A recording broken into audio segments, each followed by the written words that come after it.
Bueno, muy buenos días, estimados asistentes a la videoconferencia del doctor Orlando Ochoa.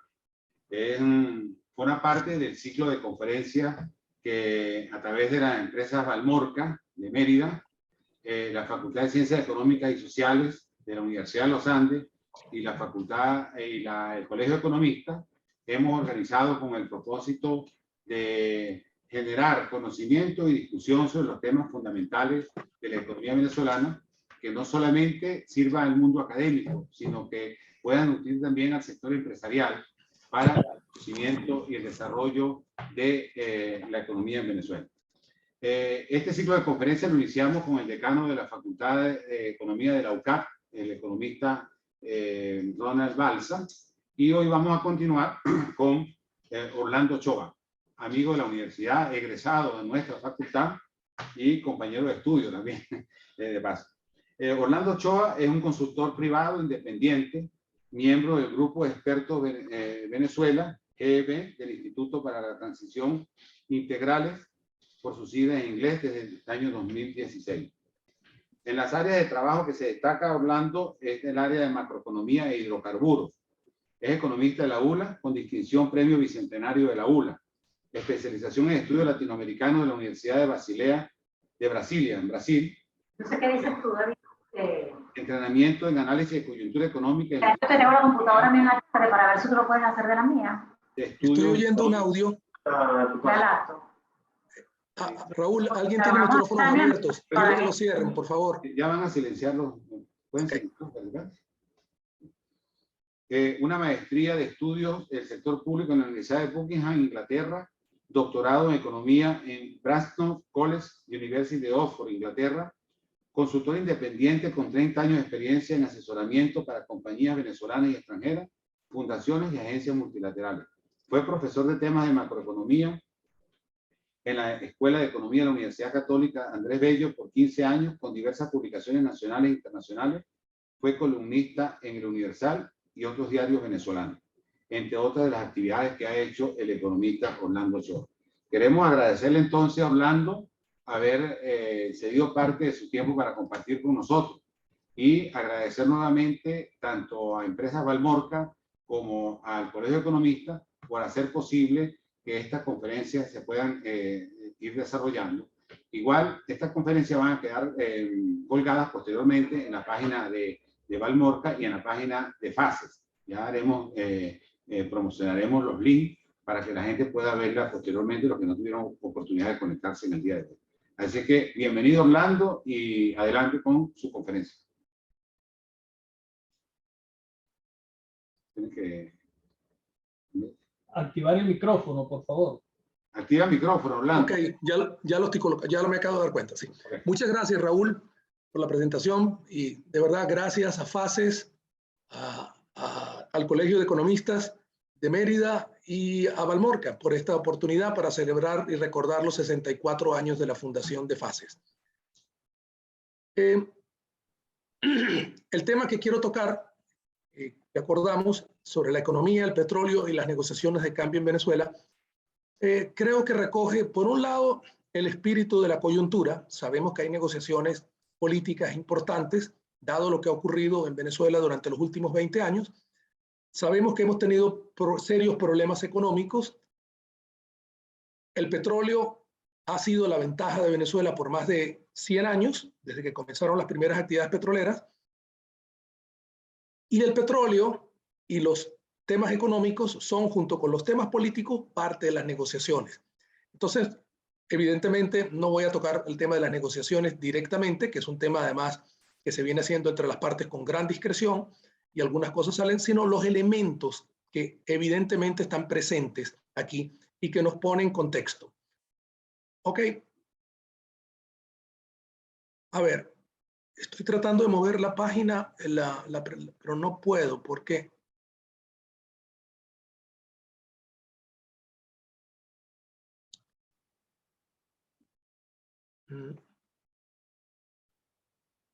Debe darle clic a la presentación. Sí, ok. Darle clic a la presentación, no a la... Ahí está una página ya. Sí. A ver. Ok. Vamos, ya la tengo aquí. Sí. No es que no funciona con las flechas normales, sino tocando aquí. Ok. Yo quiero hacer un recuento apretado de 20 años de temas que influyen en lo que tenemos ahora en Venezuela, en la situación actual, tanto en el aspecto de las negociaciones como en la situación económica, social que vive el país, que como todos sabemos ha sido lamentable. Desde el 2001, Venezuela ha vivido una confrontación política prolongada, la cual ha influido en las decisiones económicas del gobierno, tanto el gobierno de Hugo Chávez como el de Maduro. Por aquello de que los objetivos políticos, como uno suele oír, les resumo la experiencia que tengo en todo esto, hablando de los resultados y no de los actores. Voy a evitar nombres de cualquier tipo. Los objetivos políticos son importantes para el país, pero son más importantes para los actores políticos. Y los actores políticos, y eso no es una característica venezolana, es una característica internacional, los actores políticos suelen combinar, así no lo acepten, la misma importancia a sus objetivos personales con los objetivos que dicen querer para el país. Eso suele a lo largo de la historia universal haber creado, por un lado, algunos aciertos y también grandes dificultades. La respuesta de la civilización y de los estados es institucionalizar, crear aparatos estatales donde los intereses nacionales se garantizan más bien por la representación de alternativas y los políticos eligen dentro de las opciones recomendables. Eso funciona a veces y a veces no funciona.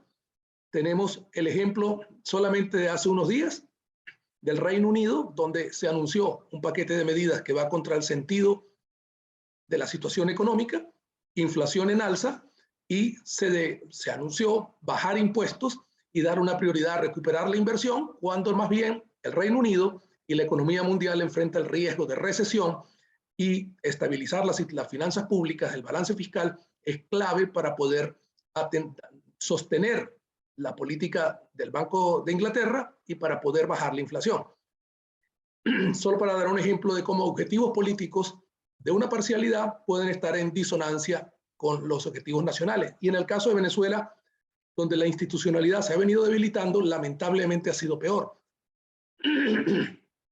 Perdón. Sí. Entonces, la conducción económica desde el 2003 dio prioridad a objetivos políticos. Sobre todo después del conflicto de abril del 2002, el gobierno de Hugo Chávez claramente dio prioridad al objetivo de mantenerse en el poder. Por otra parte, y eso lo recuerdo, haber hablado con una cantidad de dirigentes, exministros del lado oficial y del lado opositor, Hugo Chávez se inclinó a buscar apoyo en la izquierda radical y a buscar aliados externos que lo ayudaran con la seguridad política y la seguridad de Estado. Cuba, Rusia, China también apoyó. Se acumularon grandes distorsiones macroeconómicas, se buscó un mayor control estatal de la economía. Uno, por razones ideológicas, el grupo de izquierda que dominó los equipos económicos, los asesores que trajeron eran en esa línea, muy a pesar del colapso de la Unión Soviética en aquel momento 12 años antes, muy a pesar de la recomendación de no hacerlo de incluso varios de los países grandes que estaban asociados. China y Rusia ya estaban manejando economías de mercado y su sugerencia es manejar una economía de mercado. Sin embargo, no se hizo porque el control estatal de la economía además daba un control político, y como en abril del 2002 el levantamiento que hubo de grupos, yo no voy a llamar ni siquiera un golpe militar porque fue una situación de verdad confusa, porque las Fuerzas Armadas retrocedió, la gente salió a manifestar y algunos actores tomaron ventaja, y no vamos a entrar en los detalles de eso, pero la búsqueda del control estatal de la economía no se hizo solo por razones ideológicas, sino por razones políticas, minimizar a sectores económicos, poner empresas estatales, y las nacionalizaciones siguieron, por razones ideológicas y por razones de control político, desde la producción de alimentos, la producción de acero, electricidad, hasta la producción de petróleo.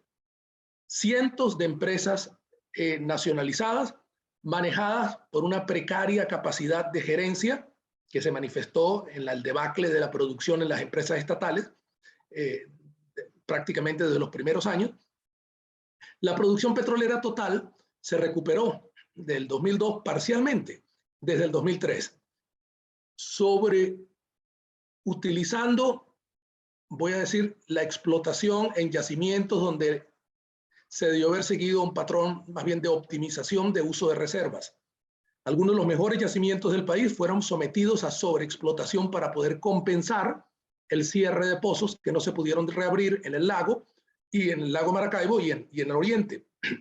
Esa sobreexplotación, por ejemplo, en Punta Mata y en el Furrial, lo vemos ahora. Estas dos áreas, una está produciendo por encima de 100.000 barriles, cuando antes producía entre 500 y 600.000 barriles, y la otra producía algo más de 400.000 y ahora está en 70, 60.000. Dos áreas que eran claves para producir los diluyentes, con lo cual el petróleo extra pesado se convertía en el crudo Merey, por ejemplo, la mezcla más importante, y también que producían crudos que iban de medianos y ligeros que se usaban en las refinerías para producir gasolina y diésel para el mercado doméstico. Se usaba varinas, los campos de varinas se cerraron para suministrar, pero no voy a entrar en detalles, lo que quiero es dar la idea. Posteriormente, los precios del petróleo suben. Perdón, no lo mencioné antes, el punto anterior, los precios del petróleo suben del 2001 al 14. En el 14, como sabemos, los precios del petróleo comienzan una aguda caída y exponen los problemas económicos y los malos manejos que se habían hecho en Venezuela, que con la liquidez, el endeudamiento, el financiamiento monetario que se recurrió del Banco Central a partir del 2010 por Hugo Chávez y continuado por Nicolás Maduro, pues se presentó una situación desastrosa. Primero, el alza con uso de recursos para fines políticos, sociales y electorales, y luego la caída y una cantidad de obras que quedaron inconclusas y posteriormente la caída. PDVSA hizo un esfuerzo, como decía, el 2003, el esfuerzo propio de PDVSA comienza a declinar a partir del 2011, las empresas mixtas con socios extranjeros, que eran varios mayoritarios hasta el 2007, cuando se les quitó la parte mayoritaria, tuvieron un auge, pero también comenzaron a caer a partir del 2014. Las sanciones, otro punto importante, en ese periodo, en ese largo periodo que estoy resumiendo, las sanciones económicas y financieras a partir del 2018, luego de las elecciones de mayo de ese año, donde Nicolás Maduro queda electo y donde no hay un reconocimiento ni dentro del país ni fuera del país de la forma como se manejó la elección, por distintas razones que no voy a entrar al caso. Las sanciones económicas y financieras se fueron diseñando, según dicen sus autores, para estimular un cambio político. Por las razones también de a partir del 2019, el gobierno de Donald Trump apoya la creación de un gobierno interino, se promueven toda clase de intentos para cambiar la situación política de Venezuela, por las buenas, por las malas. El hecho es que no se logran cambios políticos, Venezuela se convierte en un campo de batalla política y se logran más bien, paradójicamente, algunos cambios económicos porque el gobierno de Nicolás Maduro, desde el 19, 20, comienza a entender la magnitud del legado del proyecto socialista, del socialismo del siglo XXI, o como lo queramos llamar, y comienza una rectificación pragmática. Podemos decir entonces que las sanciones que empezaron a afectar también el funcionamiento de la economía venezolana al reducir los ingresos del Estado, las sanciones secundarias, sector financiero, los problemas reputacionales de PDVSA. PDVSA fue centro, lamentablemente, de gran parte de los manejos turbios, cambiarios, contratos, corrupción, en fin. Eso creó, paralelo a las sanciones, un serio problema reputacional que comenzaron las instituciones financieras, no a partir del 2018, mucho antes, a excluir operaciones con el Banco Central de Venezuela y con PDVSA. Por supuesto, al caer los precios del petróleo y exponerse, PDVSA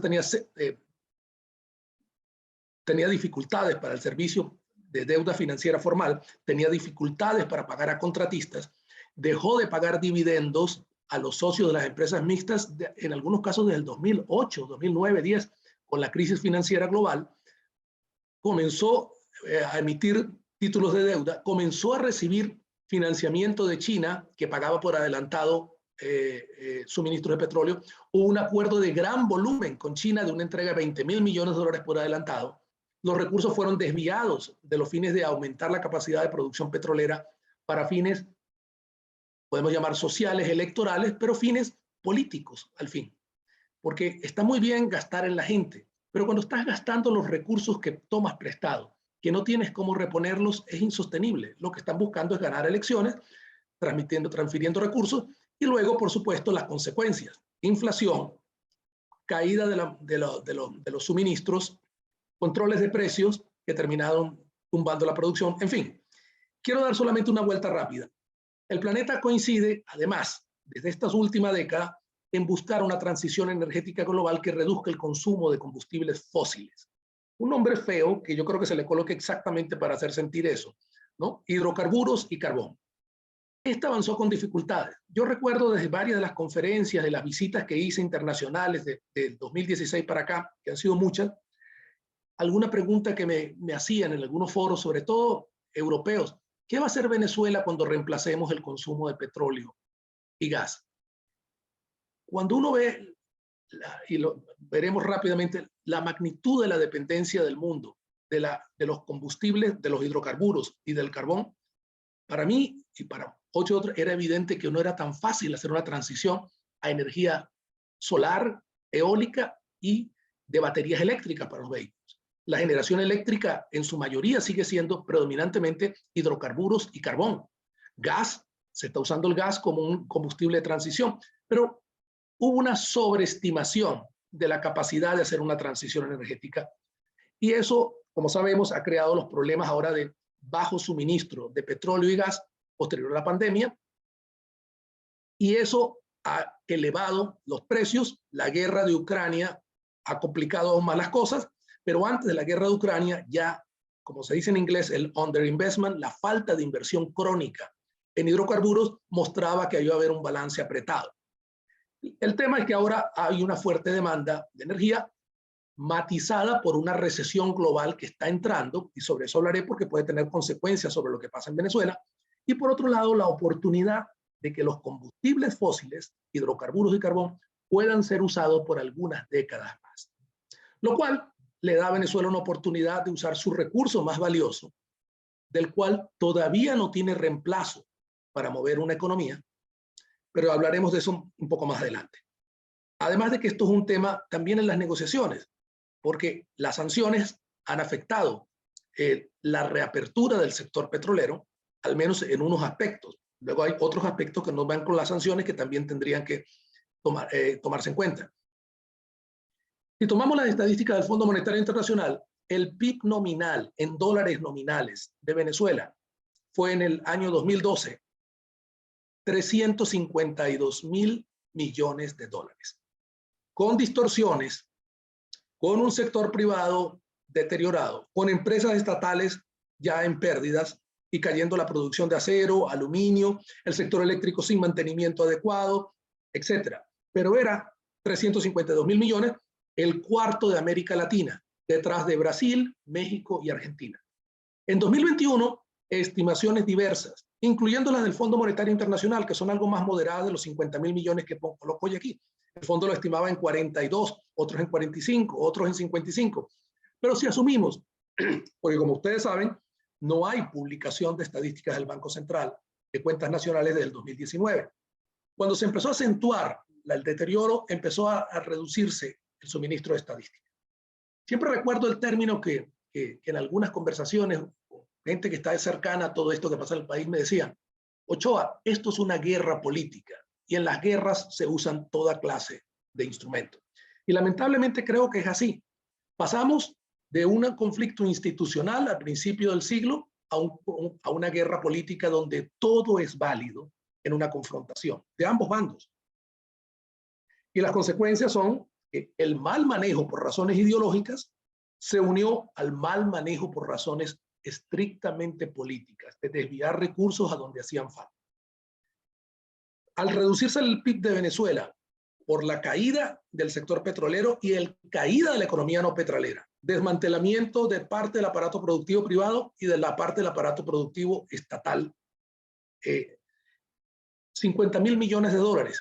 Eso es en 2021, si ustedes buscan las estadísticas del Fondo Monetario Internacional para tomar una fuente de las estadísticas común, la mitad del tamaño de la economía de Ecuador.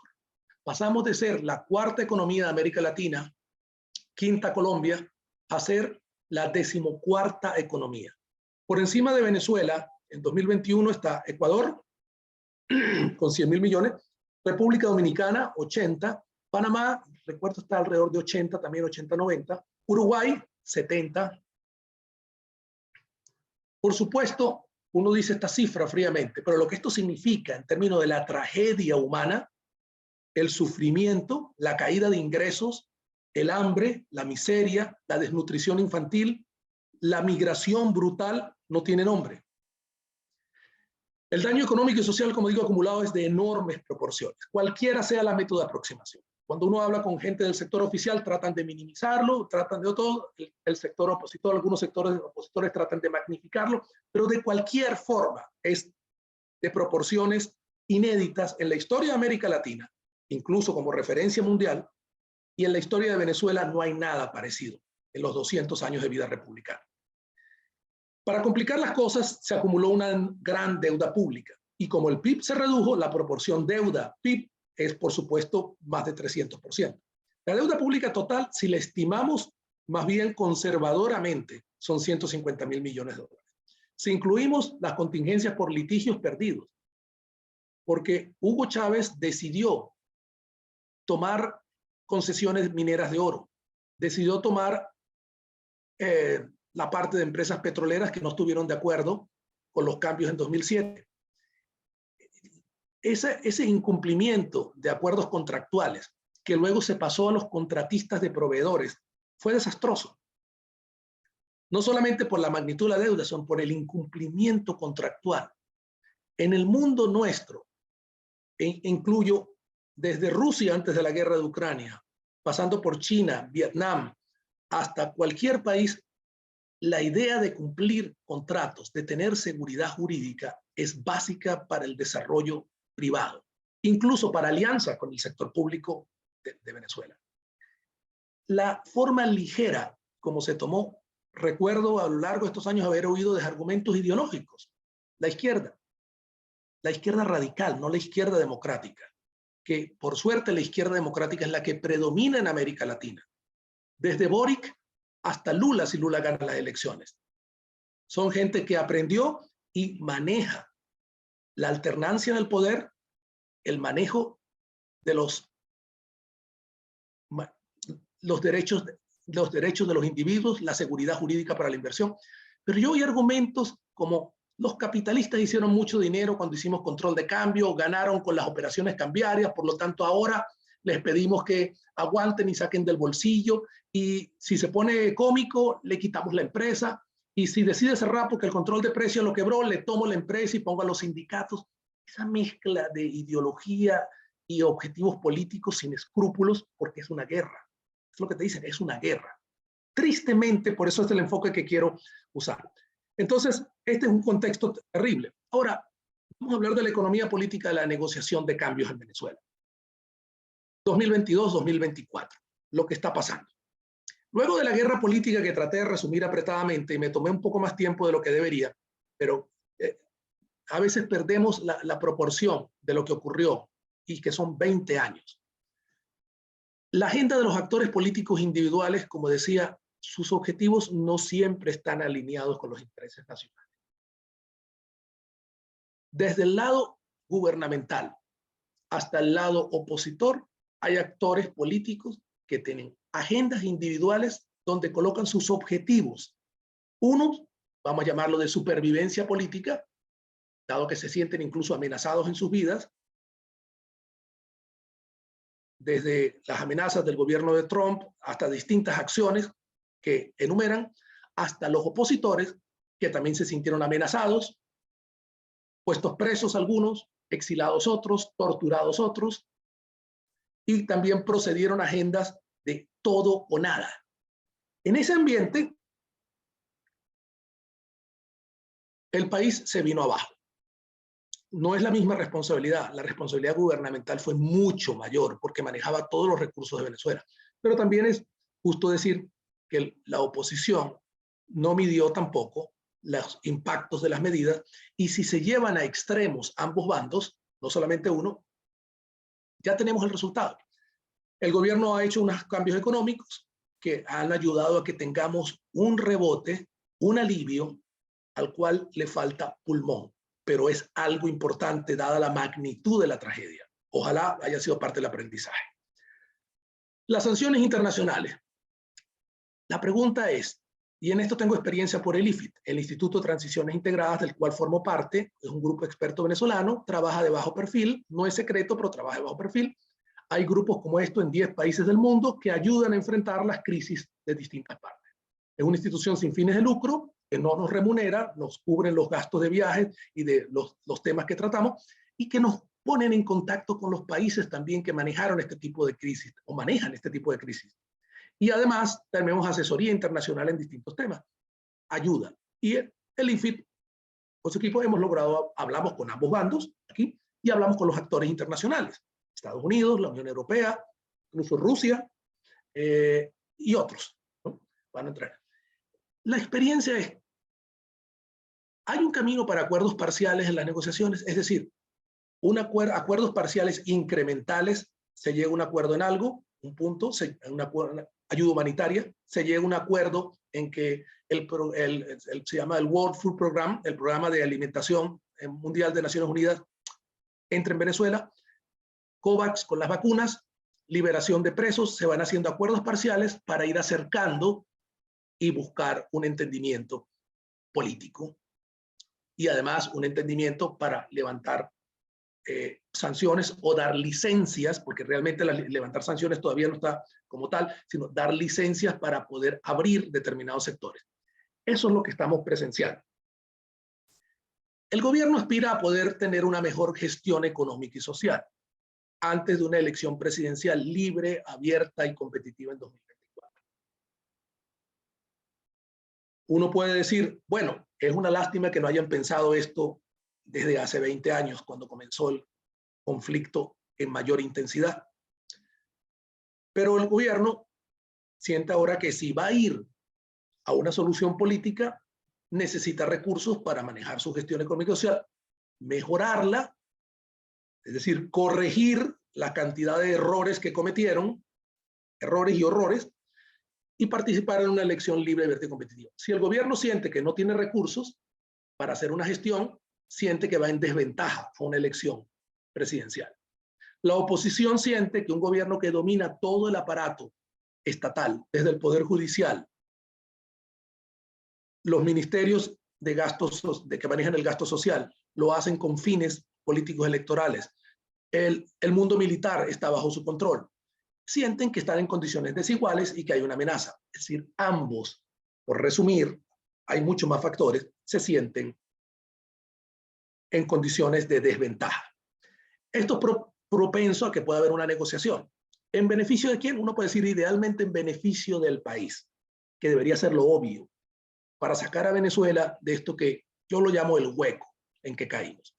Porque cuando caímos de 352.000 millones de dólares a 50.000 millones de dólares, es una caída, si la ponemos en porcentaje, de 83%. Estábamos en el piso 100 y ahora estamos en el piso 17. Si en el piso 17 tenemos un crecimiento de 10%, en el 2022 pasamos de 17 a 18.85. Pero eso no alivia. Necesitamos algo que dé un empuje a recuperar a Venezuela, a aliviar el sufrimiento de la gente, a reorganizar la infraestructura, a reestructurar deudas para poder volver a la economía mundial, a motivar a socios petroleros y de gas, a contratistas y volver a funcionar. Se dice fácil, pero esto no lo es. Requiere, no es imposible, requiere una reorganización. Una ventaja es que Venezuela tiene una reputación de haber sido una economía relativamente exitosa en el siglo XX. Muy exitosa en las primeras décadas del siglo XX, como lo recordaré con unas láminas al final, y luego de tener un enorme potencial y de haber tenido también una clase media calificada, profesionales y técnicos de calidad, muchos de los cuales ahora están por todas partes del mundo.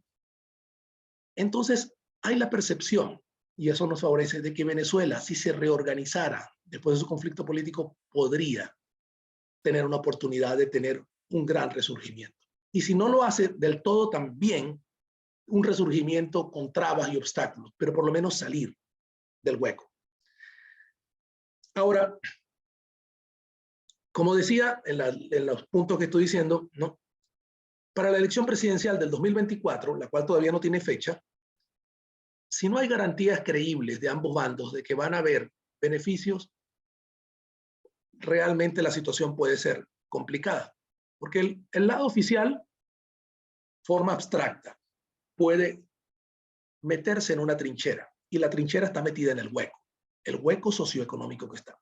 Y la oposición, o las oposiciones, pueden recurrir al resto del mundo, que aunque ya no tiene la posición extrema del gobierno de Donald Trump, tiene la posición de promover cambios políticos, democráticos. El gobierno de Maduro busca legitimidad, reconocimiento y poder volver a operar. Operar el sector petrolero, y le ha dado oxígeno al sector privado, con limitaciones, una serie de problemas que si entramos en todos los temas de la coyuntura sería difícil, los podemos tocar quizás al final. Entonces, por un lado, el desafío del gobierno, que está tratando darle mantenimiento a la infraestructura de servicios públicos del país. Cómo mantener el sector eléctrico, agua, comunicaciones, telecomunicaciones, dado que la empresa es estatal.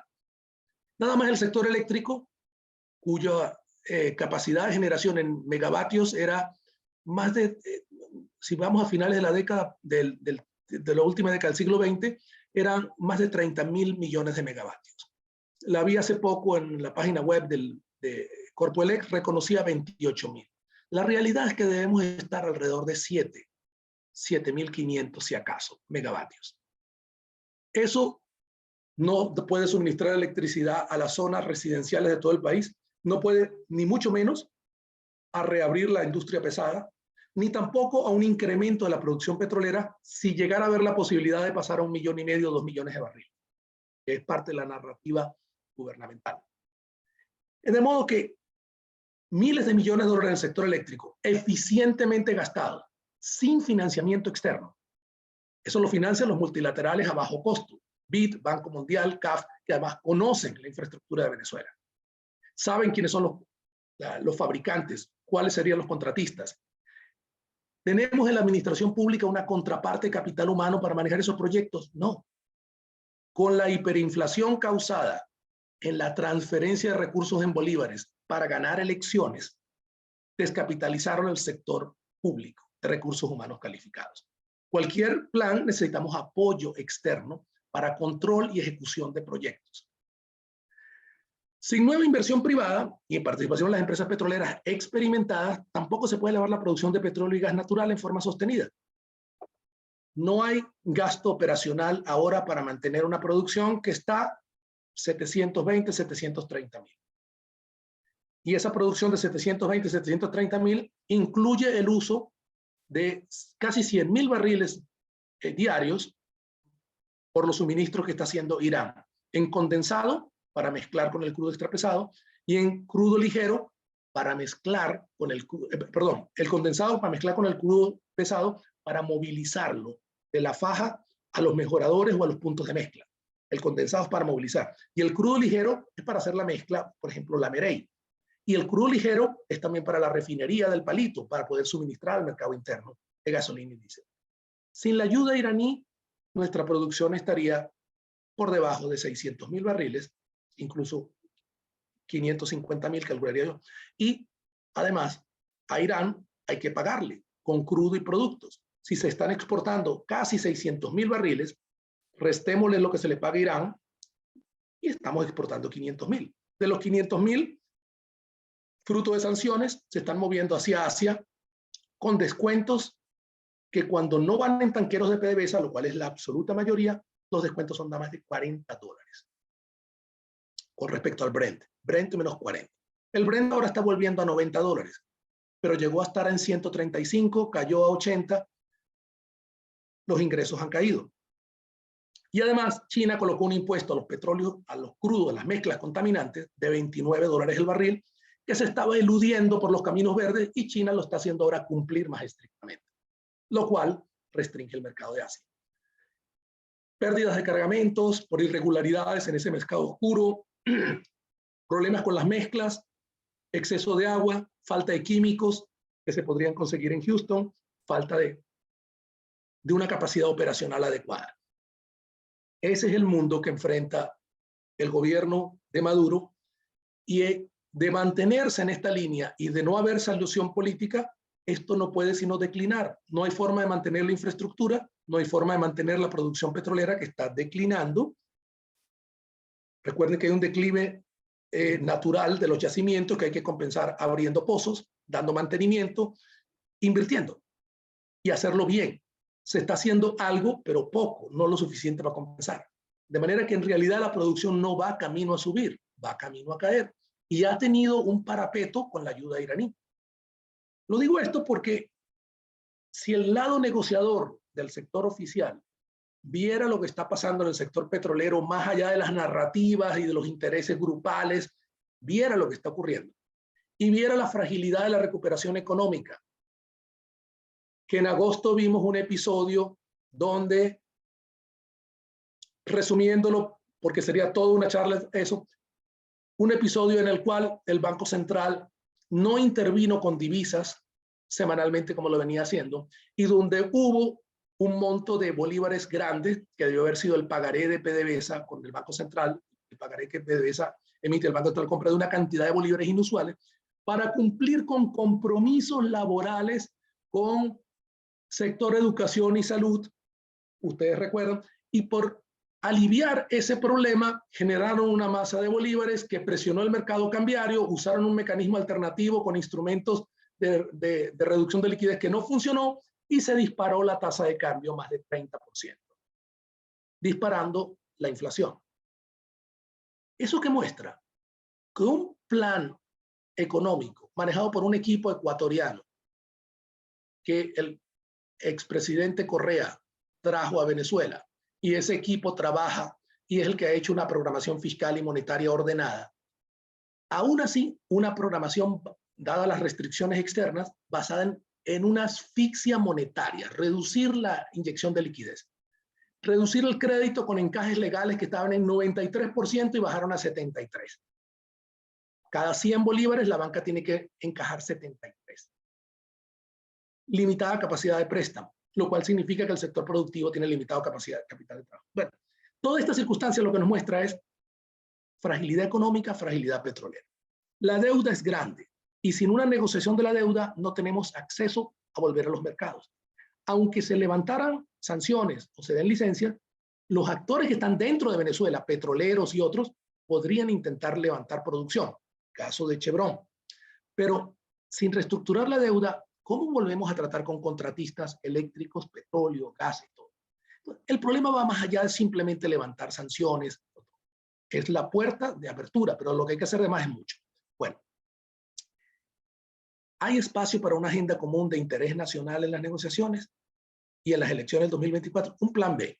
El plan A del gobierno es quedarse a cualquier costo manteniendo las formalidades.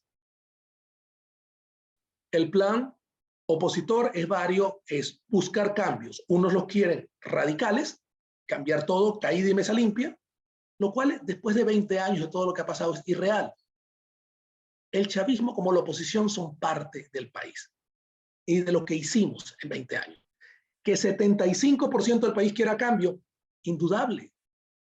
75-80% del país está hundido en pobreza total o relativa y vio la debacle de Venezuela. ¿Hay espacio para un plan B? Es un tema complejo. He consumido mucho tiempo explicando todo esto, que es parte del tema central. Ahora voy a usar unas láminas de números y de organización para dar una idea cuál es el potencial que tenemos de recuperación si hubiese una negociación que tomara todo esto. Recuerden que los bandos van a negociar asumiendo que en la negociación quedan mejor que como estaban antes. Como estaban antes ellos, ojalá pensaran que como mejor para el país.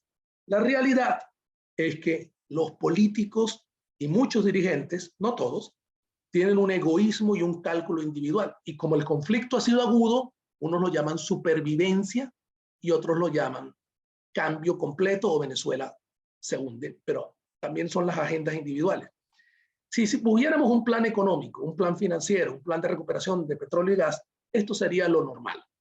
Un plan económico, fiscal monetario, política social, estabilidad cambiaria, un plan con apoyo de multilaterales, un plan con apertura al sector petrolero y un plan financiero para ambos. Cualquier plan de recuperación requiere apoyo de multilaterales, sobre todo para apoyar la infraestructura.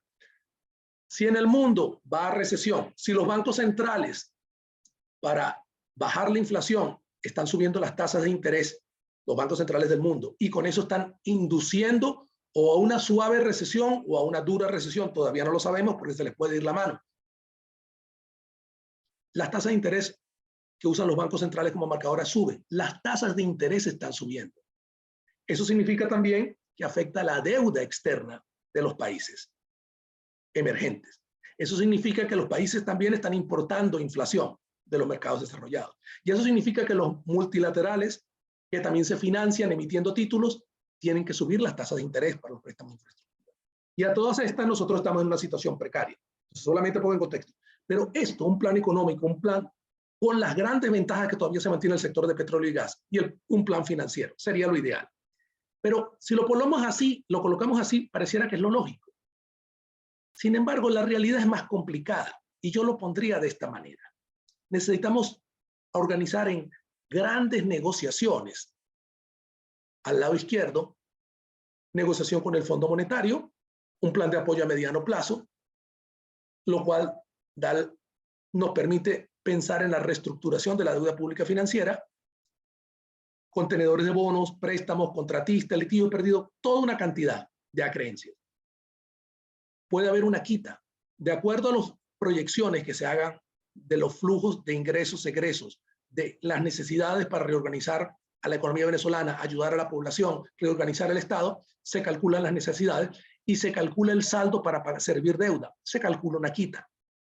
Reorganización de las empresas mixtas en petróleo y gas y de la relación con contratistas petroleros. Esencial porque es el sector más grande de Venezuela, aún golpeado. Es el único sector de tamaño que al reorganizarse puede generar un incremento en el flujo de ingresos que puede ayudar a la recuperación de Venezuela y a desarrollar la otra parte de la economía no petróleo y gas. No es que queremos volver a vivir de petróleo y gas, sino que tenemos que desarrollar y el flujo de ingresos con precios del petróleo, que todavía están en 80, 90, y luego de la recesión va a continuar la falta de capital de invertir en el sector petrolero y gas. Y hay una oportunidad para Venezuela si entramos al mundo, no solamente levantando o con licencias o levantando sanciones, que es la puerta inicial, sino reorganizando el desastre que hubo. La seguridad jurídica, la estabilidad macro, el personal calificado y una renegociación de la deuda estatal con China, porque China proveyó una cantidad de recursos, falta pagarle. China también tuvo contratistas que también se quedaron en el aire con cantidades grandes. Y China es un mercado, además de la costa del Golfo de Estados Unidos, que es nuestro mercado más importante y cercano para colocar petróleo tipo Merey. China también consume este petróleo. Y en la India también hay conversión profunda. De manera que tenemos 3 grandes mercados. Y tenemos socios con interés todavía en invertir en Venezuela, sobre todo si esto mejora. Estados Unidos, Unión Europea, Reino Unido, China, India.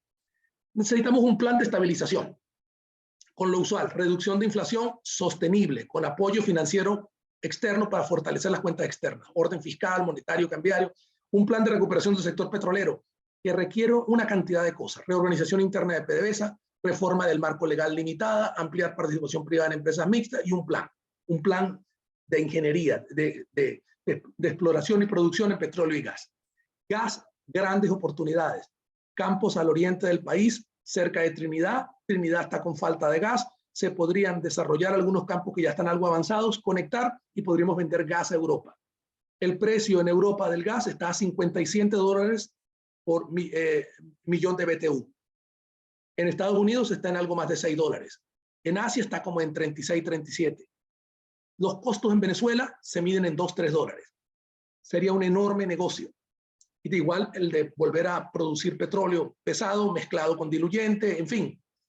Hay oportunidades que darían un flujo de ingresos para arreglar al país. Claro, el gobierno de Maduro puede pensar, esto es un flujo de ingresos para yo ganar las elecciones y quedarme y luego ver. Las restricciones del gobierno son tan grandes que de quedarse de verdad tienen un margen de maniobra muy pequeño y el daño para el país sería enorme. Pero ellos cayeron en una trinchera. Hay una oportunidad que salgan de la trinchera dependiendo de las negociaciones. Por eso todo esto que presento en la lámina tiene abajo estabilidad política y ruta democrática y un acuerdo nacional para restablecer la seguridad jurídica de las personas, derechos humanos, derechos sociales y de las empresas. Bueno, esto es largo. Quiero mostrar unos números. La caída de la inversión global, lo que hablé. Si vemos arriba, la demanda primaria de energía es la línea marrón, se mantiene estable. Cayó algo con el COVID. La demanda de energía fósil, el uso de energía fósil. El gasto de capital medido por el Standard & Poor's de las compañías de energía, miren cómo ha caído la línea azul. No hay. Incluso incentivado por la política gubernamental de las economías avanzadas. El colapso en la inversión en industrias intensas en energía, la peor es la de petróleo y gas. Miren la barra azul a la derecha. Si vemos dónde están las grandes reservas de petróleo y gas, todo esto lo tomé de un reporte de JP Morgan de mayo de este año. ¿Las reservas dónde están? De gas, Rusia, Irán, Qatar, Turkmenistán, Estados Unidos, China, Venezuela, séptimo. Pero en gas, nosotros no existimos en el mercado de exportaciones de gas, en el comercio internacional de gas. Podríamos, y de inmediato, y aprovechando la ventana de oportunidad de Europa. Europa necesita gas para reemplazar el suministro ruso. Del norte de África, de Qatar y de Estados Unidos. Estados Unidos está haciendo una operación logística casi militar para aumentar su capacidad de exportar LNG, el gas natural licuado. Venezuela podría entrar en 12, 18 meses si abre las ventanas ahora. Si nos quedamos mirando el ombligo diciendo, el mundo necesita gas, vamos a esperar que vengan a nosotros y nos rueguen y nos den concesiones políticas y entonces abrimos el sector de gas. Si Venezuela se queda en el hueco y vienen más sanciones, que es el riesgo, individuales, otras sectoriales, las empresas no van a volver. Si no vuelven, el gas se quedará aquí. Estados Unidos, el norte de África y Qatar suplirá. Otra oportunidad perdida para rescatar a Venezuela del hueco. Presento rápidamente. Vamos a asumir un escenario de máximo esfuerzo, macroeconómico y petrolero. Muestro primero los números petroleros, a grandes rasgos. Pasar de 556.000 que estamos en el 2021 barriles diarios, asumiendo que comenzamos en el 2022. En el 2022 vamos a asumir que estamos 1.100.000 si hubiésemos comenzado en el 2022, la apertura. Recuerden que es una proyección de un escenario posible. Podemos llegar, según nuestros cálculos, a 2.5, 2.6 millones en el 2028. La producción de líquidos de gas natural, que es distinto al gas natural licuado, va paralela con el gas. Puede llegar a unos 140.000 barriles. La producción de gas asociado, esto está en millones de pies cúbicos. Vamos a poner la producción de gas total, que estaba en 3.5 millones de barriles equivalentes, 5.2 en el 2022, e ir subiendo. Ojo, una parte importante de este gas se usa para el mercado interno, se puede y se reinyecta una parte en los yacimientos para aumentar la presión y recuperar crudo, de manera que de levantar la producción de gas podemos tener un salto para el mercado interno, usar más gas en el mercado interno, reducir el uso de líquidos y exportar gas. Sería lo ideal. Si vemos lo que esto significaría con precios moderados del petróleo. Un precio de exportación, pongo el WTI en la primera línea y el precio de Venezuela, menos $3. Si cumplimos con los estándares de químicos, reducción de agua, es decir, hacerlo bien. Precios moderados, que pueden ser tranquilamente 25%, 30% superiores a esto. Tendríamos del 2022 al 2028, haría el escenario, más de 300.000 millones de ingresos, de los cuales le pueden quedar al Estado la mitad, 150.000, 160.000. Y si los precios son más altos, le pueden quedar 180, 190.000 millones solo de petróleo. Si incluimos gas, exportación de gas, pueden entrar otras decenas de miles. Si incluimos recuperar sector minero, exportaciones privadas, Venezuela tiene un chance de redimensionarse. Si vemos una programación macroeconómica ordenada de esto, el PIB puede pasar de esos 50.000 en el 2021, en este escenario de máximo esfuerzo, a 190.000 millones en el 2028. Con crecimiento de 2 dígitos. El presidente del Banco Central anunció a principios de agosto que él veía un crecimiento de 12, 15% en Venezuela este año. Solo como un pequeño rebote, con fallas de electricidad, con el desorden monetario cambiario de agosto, que muestra las limitaciones de la asfixia monetaria que usan como único mecanismo de estabilización.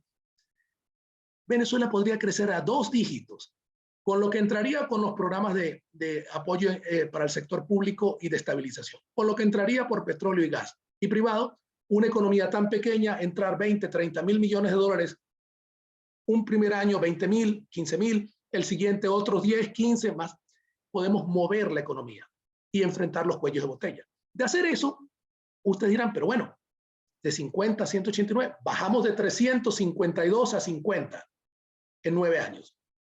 Si volvemos a 190, estaríamos en 55% de lo que éramos antes. 2012. Volveríamos a ser 55% con un esfuerzo máximo. Vemos el balance primario, se proyecta, podríamos ir estabilizando la situación fiscal, la relación deuda-PIB del sector público se puede ir reduciendo, la cuenta corriente del déficit se puede ir reduciendo, la tasa de inflación puede bajar en forma estable a 2 dígitos bajos, a 10%.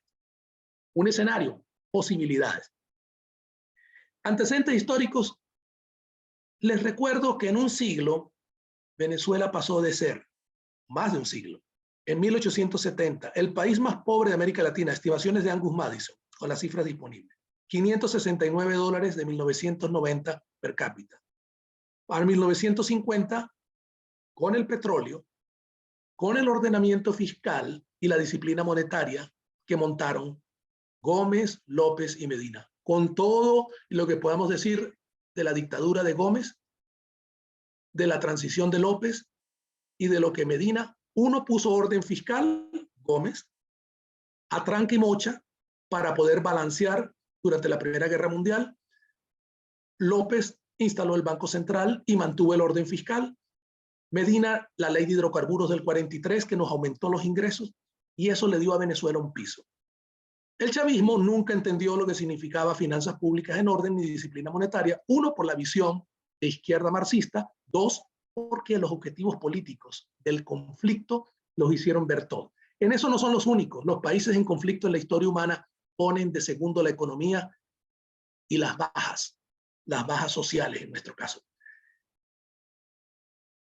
Perdón, recordar que cuando llegamos a tener $7.462 por habitante en el año 50, éramos no solo por encima del promedio de América Latina, $2.700 por habitante, sino que Europa estaba en 4.800. Venezuela fue un foco de inmigración europea, del Medio Oriente, de todas partes, por moneda dura, orden fiscal, crecimiento económico, desigualdad, analfabetismo, todo, pero era un país subdesarrollado con potencial de desarrollarse. Y salimos de ser la cola de América Latina a ser la cabeza de América Latina.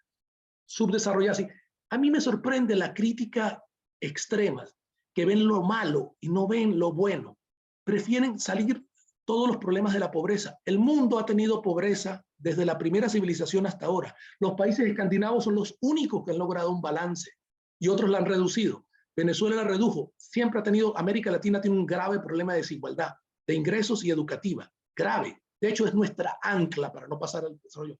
Pero el no ver que es un proceso gradual siempre me ha sorprendido cómo se descalifica los logros que se hicieron en Venezuela. Y luego con la democracia se gastó en lo social, se montó infraestructura, se manejó mal la macroeconomía, como lo vemos aquí, de los años 74 al 98. Venezuela pasó de 8% de ingreso de crecimiento del PIB y 5% del PIB per cápita del año 25 a 60 a 1,5 del PIB del 74 al 98 y menos 1,07 por 24 años. Esto derrumbó la credibilidad en los partidos y en la democracia. Este mal manejo económico que no podemos entrar. La inflación de los años 20 a los 60 era 1,1% anual. El gobierno de Maduro muestra como un logro que la inflación bajó a 114% en los últimos 12 meses. Era 1,1 y llegó a ser enorme la inflación en Venezuela, como sabemos, en los pasados años. Pero el episodio de hiperinflación se superó. En fin, cuando vemos los números de Venezuela, vemos como del 74 comenzó a manejarse mal. En los 90 al 2012 con Chávez, se mantuvo un crecimiento del PIB de 2,7, inferior al del 60-74, superior al del 74-98. Esto que mantuvo Hugo Chávez, lo hizo con el endeudamiento, controles de precio, manteniendo distorsiones que reventaron en 2014. Y luego viene el gobierno de Maduro con pérdida del PIB de 10% anual durante 7 años. Población crece 1%, disminuye por la migración. El PIB por habitante 11,06 por 6 años. Yo suelo mostrar esto porque es importante recordar la magnitud de los éxitos y de los fracasos, más allá de que seamos un país en desarrollo todavía, ¿no? Cuando tomamos acumuladas las cifras por los periodos, entre el 25 y el 60 crecimos 1.400%. Entre el 74 y el 98, 24 años, solo 45%. La población creció 88% y el PIB per cápita se redujo 22%. Y con la inflación más alta, que la variación en el 25-60 fue de 47% y en el 74-98 38.400, se empobreció el país. Y el país en el 98 salió a votar por Hugo Chávez, a cambiar un sistema político que fracasó en estabilizar un país donde era una tarea relativamente fácil, pero el temor a los resultados electorales, pensar en el cálculo político individual, hizo que no se hiciera un programa de ajuste. Lo mismo que hizo Hugo Chávez de no hacer un ajuste y dejarle una bomba de tiempo a Maduro, y Maduro manejó la bomba de tiempo, imprimió bolívares, generó hiperinflación y finalmente entró en un proceso de ajuste cuando las sanciones lo llevaron a una situación extrema. Bueno, las consideraciones finales ya las he tocado, las voy a dejar aquí. Disculpen que me pasé unos 10 minutos de lo acordado, le di una vuelta a una cantidad de temas. La única forma de tener un punto de partida es superar el conflicto político para una nueva ruta. Eso no es suficiente ni es garantía. Y el gobierno no dice la verdad si dice que con eso resuelve. Los problemas de seguridad jurídica, reestructuración de deuda, problemas de corrupción masiva, en fin, nos limitan. Requerimos un apoyo internacional, lo cual significa Venezuela tiene que volver a integrarse. El petróleo va a jugar un papel importante si lo sabemos usar bien. Diversificar los patrones de producción y exportación se puede lograr y sobre todo adaptar la economía a la transición energética global. Venezuela puede volver a generar hidroelectricidad. El Guri puede volver a generar más electricidad que todo lo que se genera ahora, los 7.000 y pico megavatios. El Guri podría volver a 9.000 megavatios. Producir acero, aluminio y producir petróleo y gas con hidroelectricidad significa que cumplimos con metas de reducir las emisiones de carbono en los procesos. De hecho, emisiones cero. El petróleo es contaminante, el petróleo ha pesado más. El sector privado puede tener ventajas de bajo costo energético en general, competitivo versus todos nuestros vecinos. Pero las oportunidades pasan. El gas tiene una ventana para Europa, la podemos perder. Y los políticos de ambos bandos no suelen entender nada de esto que yo les he resumido apretadamente, ni de las dificultades. Suelen ver fecha electoral, pierdo, gano, esto y un discursito económico. No son todos, pero son la mayoría. Lamentablemente, estamos así. Lo dejo, pero dentro de todo lo malo hay una gran oportunidad. Las negociaciones están mostrando que se puede negociar apertura económica, apertura petrolera, apertura política con garantías para quienes fueron también empujados a meterse en una trinchera. Y la oposición reorganizarse y ofrecer algo creíble y no conflictivo. Bueno, creo que lo dejo hasta aquí. Muchas gracias. Bueno, muchas gracias, Orlando. Creo que has tocado un tema, además de extenso, bien interesante y con propuestas realmente distintas a los radicalismos que hemos visto en los últimos años en Venezuela. Vamos a abrir un periodo de preguntas. Si alguno de las personas que están conectadas quisieran hacerle alguna pregunta a Orlando, vamos a dar 10 minutos para ello.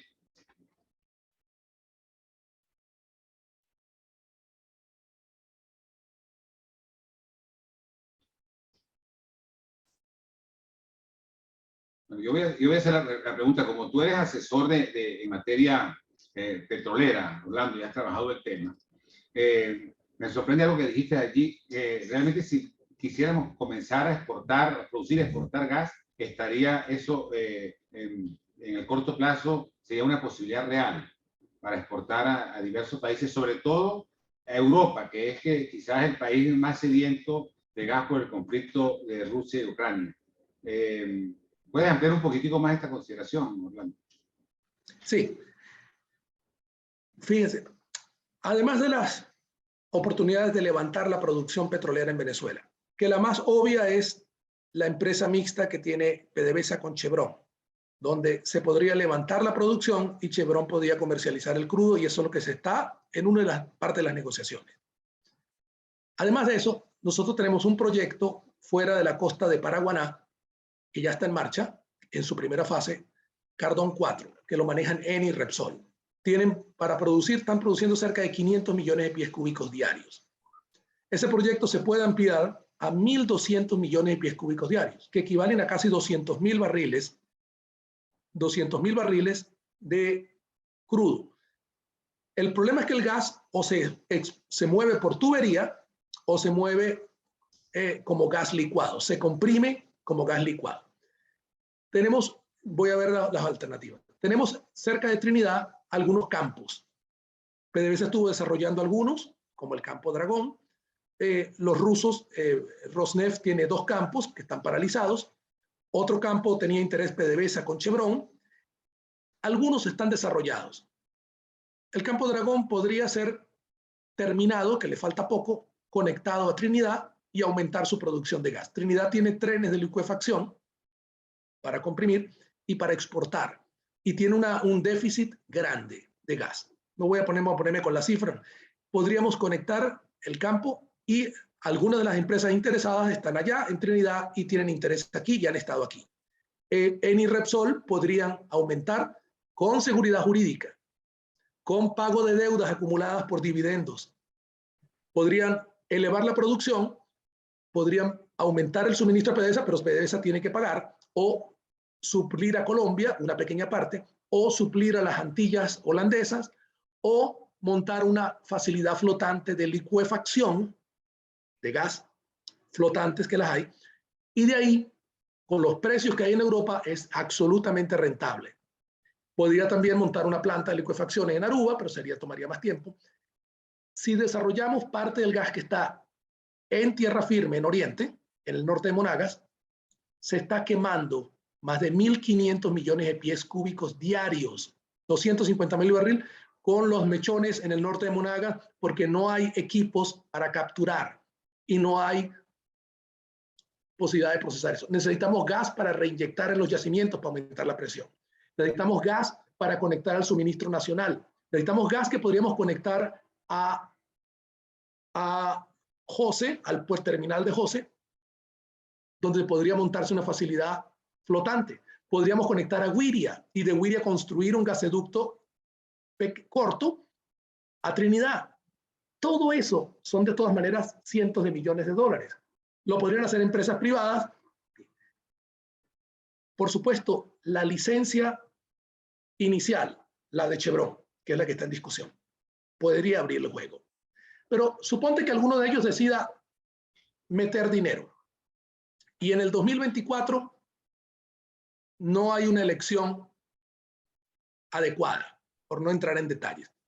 O el deterioro de la economía mundial, del deterioro de la economía venezolana con ingresos petroleros menguados por la caída en la producción, por la caída en los márgenes, en 2023 deteriora. La recuperación económica pierde combustión. No se puede mantener la infraestructura porque no hay los miles de millones para eso. Venezuela está cerrada. Y en el 2024, el gobierno decide o dar un manotazo o actuar como Daniel Ortega. Cierra la cosa. Supongamos el escenario A, estilo Daniel Ortega. Quien haya metido un centavo en Venezuela va a terminar sancionado y va a terminar en dificultades, perdiendo dinero.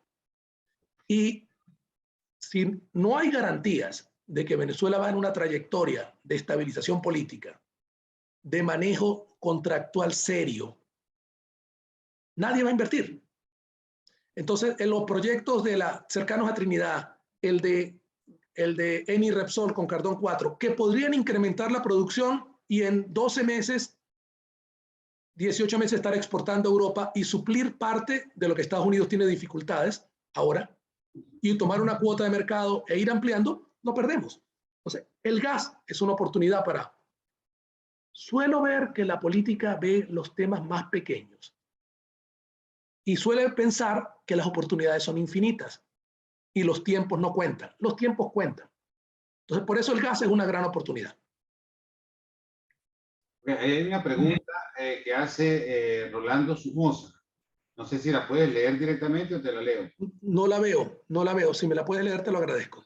¿Es posible que la nueva apertura de la frontera Colombo-Venezuela y sus implicaciones motive o acelere algunas de las condiciones necesarias para la recuperación económica de Venezuela, que se mencionó en la exposición, incluyendo la industria petrolera? Bueno, como Venezuela se ha reducido tanto, yo veo del lado colombiano hay una expectativa de lo que fue Venezuela cuando ellos comercializaban con nosotros, en términos de demanda. El volumen de demanda que pueden encontrar en Venezuela es pequeño. Sin embargo, en estos días hablaba con un empresario en un evento y me decía, hay más de 1.100 empresas en Colombia que exportan algo y que tienen interés en volver a exportar a Venezuela. Y del lado venezolano hay algo más de 100 empresas que podrían exportar. El desbalance es enorme. El tamaño del mercado venezolano es pequeño y lo que entra de Colombia puede competir con los empresarios venezolanos. Hay que discutir aranceles, impuestos, el IVA, hay una cantidad de detalles.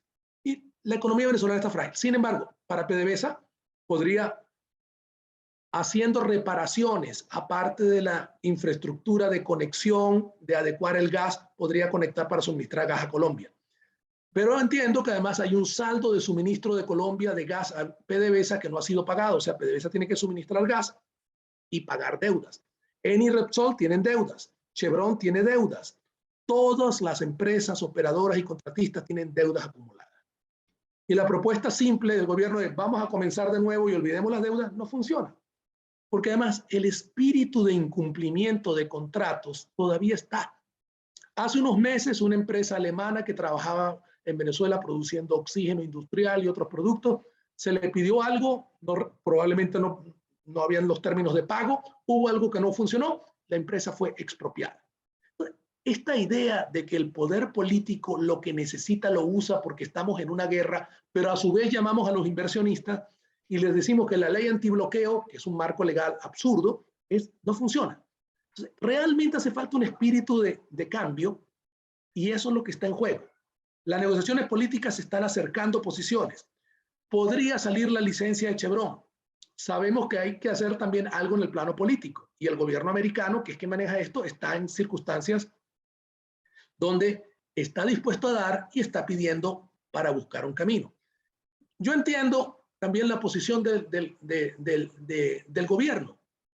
Después que te han puesto una etiqueta de 15 millones de dólares en la cabeza, te han llamado narcodictadura, te han sacado algunas cosas que son algunas responsabilidades individuales, se acusa a todo el gobierno, se les pone contra la pared, los tratas de sacar por las malas y luego le dices, vente, vamos a hacer una elección libre, abierta y competitiva y quien gana tú entregas el poder y listo, y te vas.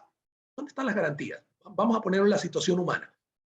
O se negocia bien, incluyendo como se han hecho las negociaciones internacionales en otras partes, y si hacemos la confrontación ya hemos visto los resultados, cómo está Venezuela.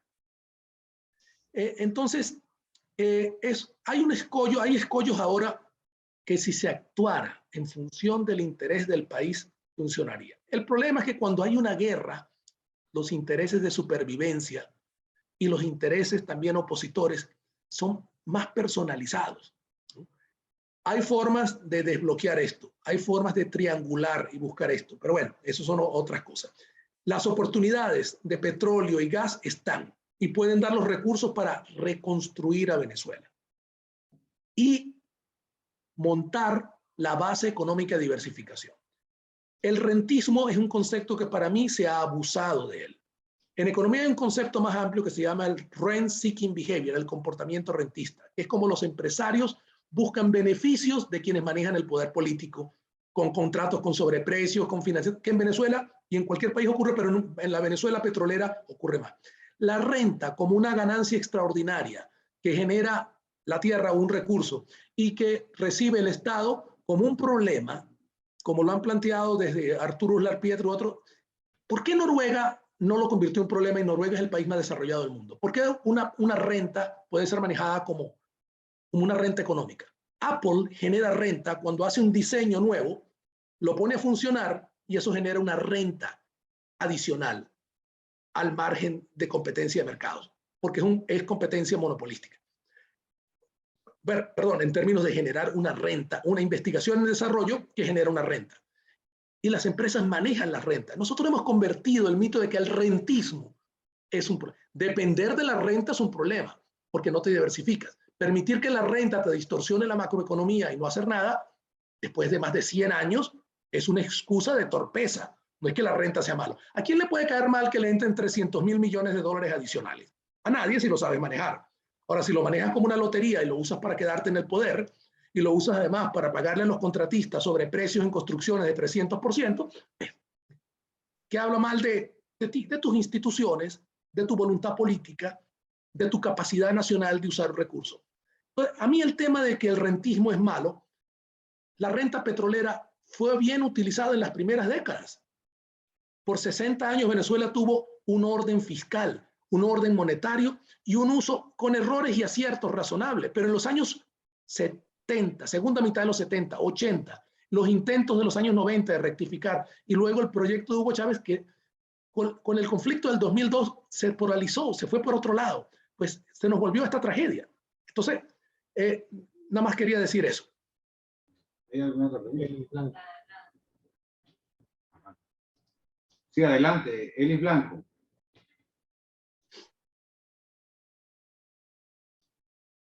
Tienes que activar el micrófono, Elis. Ok, listo. Sí. Buenos días, un gusto, Orlando, compañeros allá egresados de la misma facultad. La pregunta es, ¿cómo ve esa gigantesca brecha tecnológica que afecta? Y un ingrediente importantísimo para la reactivación de la industria, pues es el capital humano. Yo soy de esos 20.000 trabajadores que salieron en el 2002 y que imaginarse que regresen a un personal que no le dieron su liquidación y su caja de ahorro y que además de eso la calificación es de apátridas, ¿con qué capital humano? Si además de eso las universidades pues están graduando muy pocos profesionales, ¿no? ¿Qué opina al respecto, no? Sí, mira, volver a producir capital humano, volver a incentivar a usar capital humano, cerrar la brecha tecnológica. Si algo hemos visto, los países de bajo nivel de ingreso tienen un potencial de crecimiento mucho más alto que los países desarrollados porque al ir cerrando la brecha tecnológica y recibir inversión, las tasas de crecimiento son más altas y con eso van convergiendo. Caso más conocido de nuestra época, China. China comenzó con un nivel de ingreso por habitante, un nivel de producto por habitante bajo, con bajo nivel tecnológico, fue cerrando la brecha hasta acercarse, pero son 1.300 millones de habitantes. Corea del Sur también lo hizo. Los países que crecen por encima del promedio mundial están convergiendo y eso significa cerrar la brecha tecnológica y uso de capital humano. De hecho, mi tesis doctoral fue sobre patrones de crecimiento económico, comercio internacional y cambio tecnológico. Y lo que uno encuentra es que la manufactura es un punto donde el uso de capital humano especializado ayuda a generar ventajas comparativas, comercio internacional, crecimiento y mejor uso del capital humano. Venezuela, cuando comenzó en su etapa de desarrollo en la primera mitad del siglo XX, era un país muy atrasado. Fue cerrando la brecha tecnológica, creciendo el producto por habitante, petrolero, pero también no petrolero, y la inmigración de capital humano. Nosotros tenemos que volver a atraer recursos humanos. Una vez que un país vuelve a una ruta de estabilización económica, seguridad personal y jurídica, y comienza la mecánica de la prosperidad. Fíjense que apenas tuvimos un episodio de prosperidad, de recuperación en los últimos meses, del hueco en que caímos, y la euforia, los intentos de innovar, emprendedores, fue grande. Por supuesto, no en todo el país, en los nichos que se podían. Si logramos empujar a Venezuela a un plan de recuperación, vía un plan de recuperación económica, petrolera, todas las dificultades que se pueden enfrentar, hay que atraer capital humano. El hecho de tener 6, 7 millones de venezolanos afuera, unos bien localizados, otros con esfuerzo, uno aprendiendo a manejarse en los mercados externos. He conocido empresarios que ven las dificultades de operar en Colombia, República Dominicana, Panamá, Florida. El pensar en volver. ¿Quiénes movieron la economía china cuando se empezó a abrir? Cuando Deng Xiaoping abrió a finales de los años 70. Los chinos que estaban en Taiwán, los surcoreanos que vieron el tamaño del mercado, los chinos de Hong Kong, fueron los primeros que trajeron. Bueno, así como nuestros venezolanos afuera, los peruanos que volvieron a Perú a aprovechar oportunidades. Que tenemos que hacer un plan de reconciliación, una vía de reconciliación, de cerrar heridas, sí, lo tenemos que hacer. Y en el caso de la industria petrolera, tenemos que hacerlo. No puedo entrar en detalles de eso. Esos son partes de lo que sería un plan de transición. Cómo cerrar heridas. Lo cierto es que la oportunidad existe. Comenzar gradualmente. Y además hay una ventaja en nuestra época. Hay una alta tecnología, hay capacidad de transferir ideas más rápido y hay equipos humanos de países vecinos que nos pueden ayudar con los temas de infraestructura, con los temas de reorganización de entes estatales. Hay experiencias multilaterales para volver a organizar un Ministerio de Finanzas que funcione, por fortalecer un banco central, ayudar a un Ministerio de Gasto Social, ayudar en el sector eléctrico. Hay formas de ayuda internacional para comenzar a levantar mientras las corrientes de capital humano del propio país y la inmigración lo hacen. Así como tenemos que promover la inversión, tenemos que promover el retorno de capital humano y el hecho de que los muchachos que se gradúen, como estaba ocurriendo hace algunos años, 70% se iban. Hace poco vi en una universidad de aquí de Caracas que 70% de los muchachos se quedaron a probar suerte. Ojalá pudiéramos sostener eso y revertir eso, porque eso, por supuesto, las empresas, eso es una limitación. Las empresas tienen problemas para conseguir ejecutivos, cuadros medios, técnicos. Sabemos que eso es parte del problema, pero eso es parte de esa enorme tarea que tendría que hacerse. En el momento en que la política permita pasar a esa siguiente etapa. La política actual, incluso abriendo un poco, dio un alivio. El alivio es bienvenido, ojalá fuera sostenible, pero no parece sostenible si no pasamos a cambios mayores que podrían venir con las negociaciones. Gracias.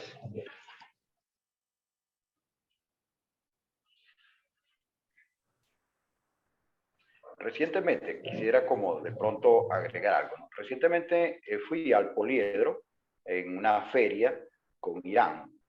Buenos días, tengo el audio activado.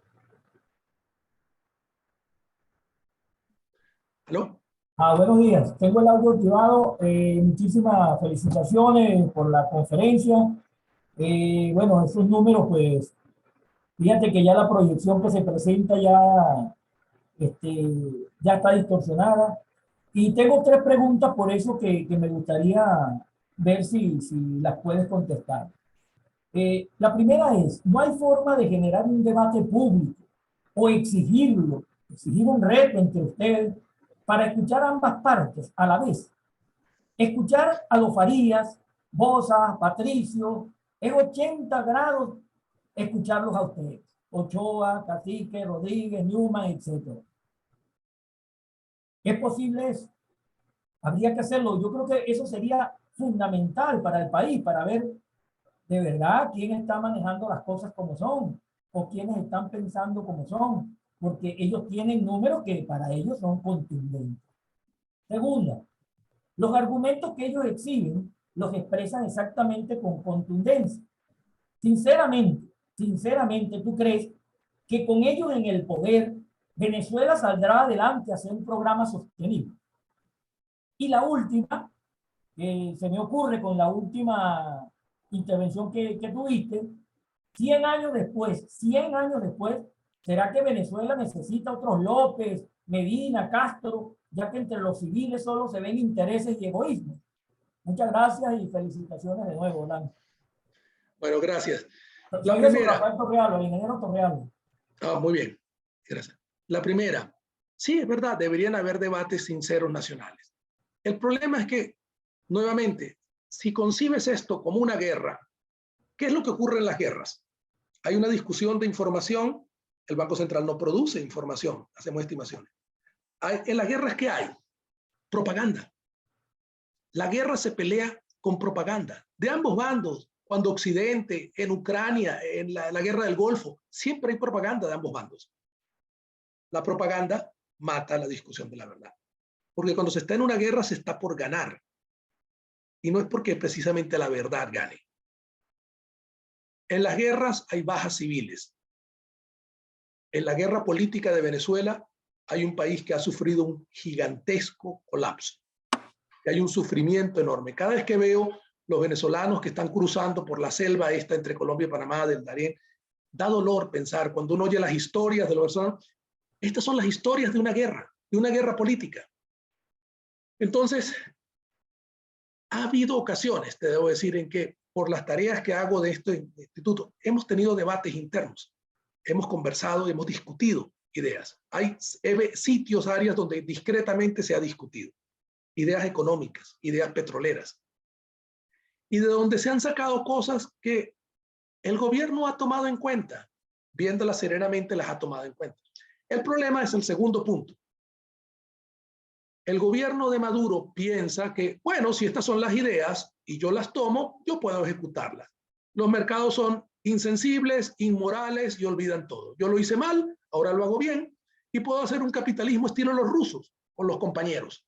Hacemos negocios con los amigos, los metemos primero y al que se porte bien lo metemos y tal. ¿Funciona eso para darle la vuelta a un país? No. Incluso como hay flujos tan limitados, apenas hay usos múltiples de los recursos, te pueden faltar dólares para intervenciones del BCB, como ocurrió la tercera semana de agosto. Y ¡pam! Se te dispara. No tienes cómo pagar a unos contratistas y los contratistas quiebran. Y los otros, ¿quién vuelve? Entonces, tienes una fragilidad económica que si los políticos la vieran y una fragilidad en la recuperación petrolera que ya está perdiendo, cuando tienes una economía mundial yendo en dirección adversa y no tienes capacidad, no tienes ni un solo proyecto privado de envergadura que acepte, y he hablado con inversionistas que consultan y que vienen, nadie ve la seguridad jurídica. Cuando ven cómo se manejan las cosas aquí, no da. Entonces, no. El gobierno de Maduro debería buscar, si pensar en la internacional, buscar otra forma.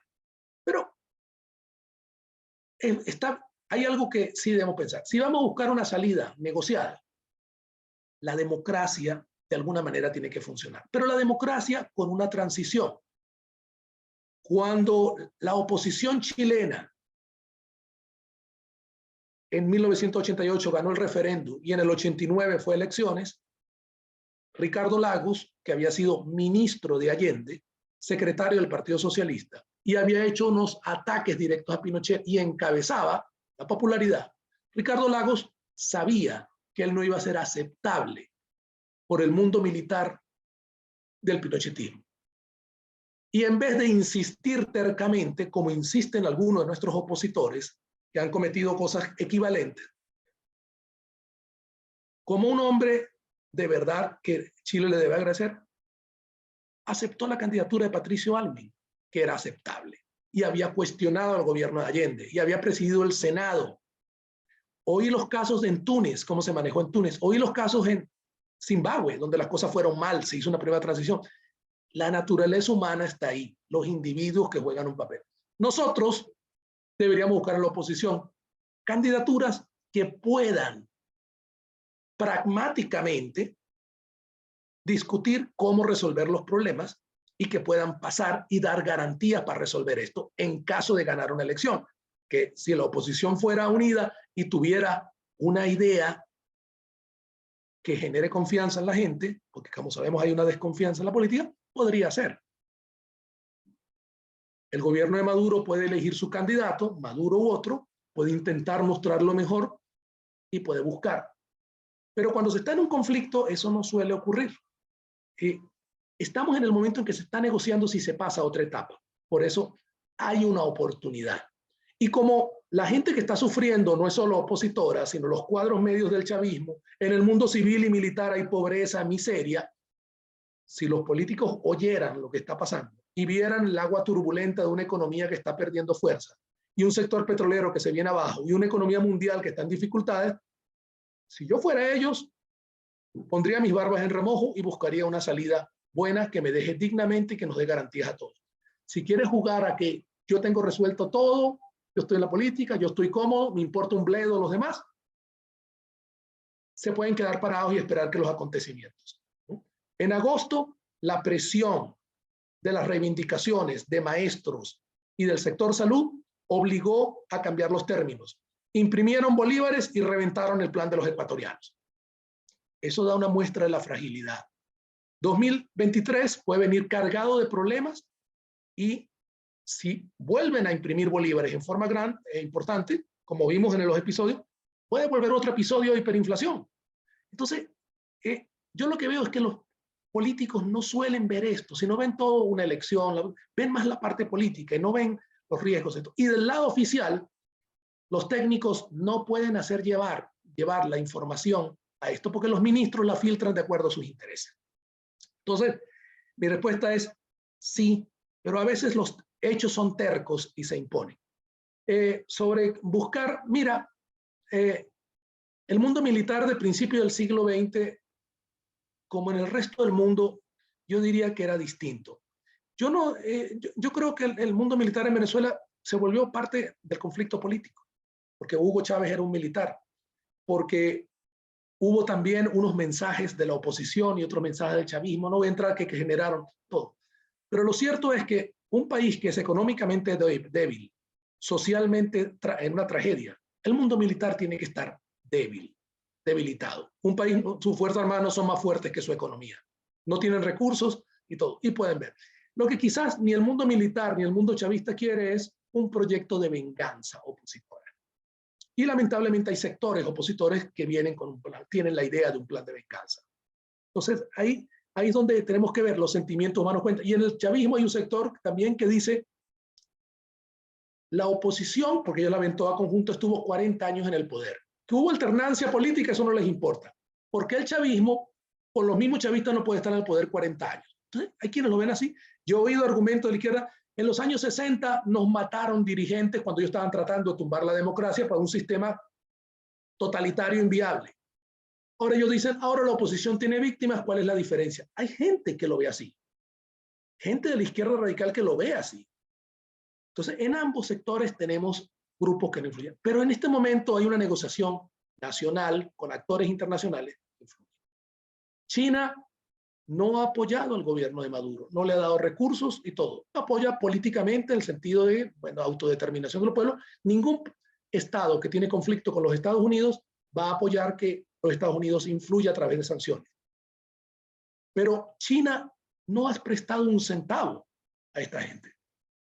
Estos tipos despilfarraron los recursos que dio China, imprimieron bolívares, endeudaron, todo en medio de una guerra, pero de un pésimo manejo. Entonces no tienen aliados económicos excepto Irán, que está ayudando con algo de crudo, con algo de condensado, ya está.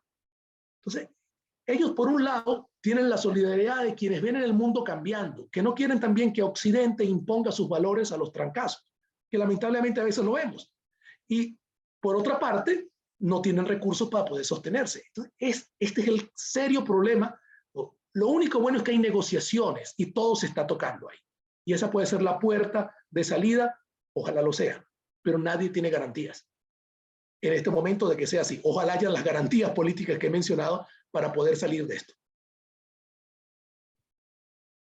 No, Orlando, muchas gracias. Muchas gracias a quienes se conectaron en esta conferencia, a los que están presentes en la sala de eventos especiales de la facultad. Y creo que ha sido tu conferencia un buen regalo de 64 aniversario en la facultad que te formó como economista. Queremos nuevamente agradecerle a la empresa Valmorca, al Colegio de Economistas y por supuesto a todo el tren directivo de FASE que hizo posible esta interesante conferencia. Un gran saludo y lo esperamos por Mérida, Orlando. Muchas gracias, Raúl. Gracias a todos ustedes.